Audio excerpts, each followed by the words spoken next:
Welcome to Spiritual Mystic. My name is Katrina.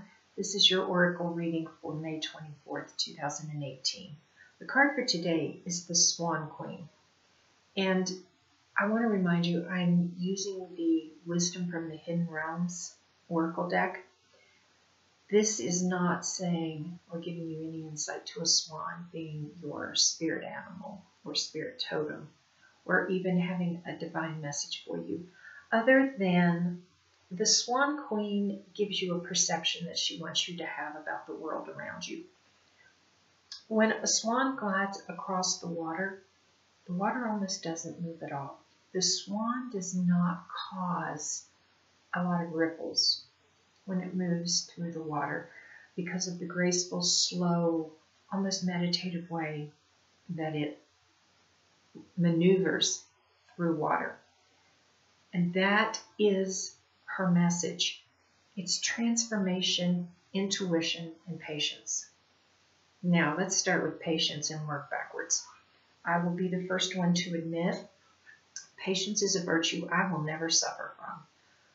But I have learned that while this is not one of my virtues, I can use it. I can use the shadow side of it, which takes us to the transformation. Just because you have a shadow in you, that doesn't mean, in fact, you shouldn't try to destroy it. Our shadows, our dark sides, the things in us that, like my impatience, that can drive me and the people around me crazy sometimes. If I learn to use it to my advantage and the advantage of others, then it's still a shadow, but it's a useful shadow. I can transform it into something that is helpful and that works in very positive ways. And that's really the Swan Queen's message. Intuition, go deep inside and let yourself tell you. When you meditate, you're listening to the universe, but you're also listening inside. So let the shadows that you have inside of you talk to you. And I'm not going to run down a list of shadows, because what might be a shadow in one person could be something that needs healed in another person. So I don't want to go through a whole list of things people can consider shadows, because sometimes it isn't a shadow at all. It's something you need to heal. But for me, I went for years thinking that I needed to heal my impatience. And then I realized, number one, I need to control it.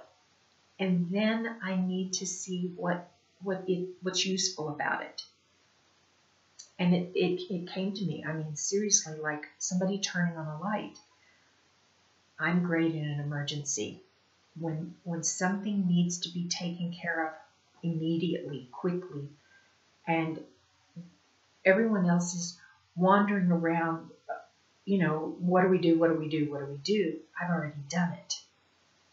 I handle emergencies very well because I just react. I don't stop and think. I don't overthink. I still feel like I'm going to sneeze. I don't overthink anything. I just react when it's an emergency. Now, that impatience in me, oh, excuse me, I told you I'm having a lot of problems with my allergies. That impatience in me, when there isn't an emergency, gets me off balance sometimes, because I'm wanting to react when there's nothing to react to. That's the shadow side of being impatient. And that is what I have had to learn to control. I'm not a teenager or a 20-something or a 30-something or even a 40-something anymore. It's taken me a very, very long time to make peace with my impatience, figure out which part of it I had to control, and how it can be useful.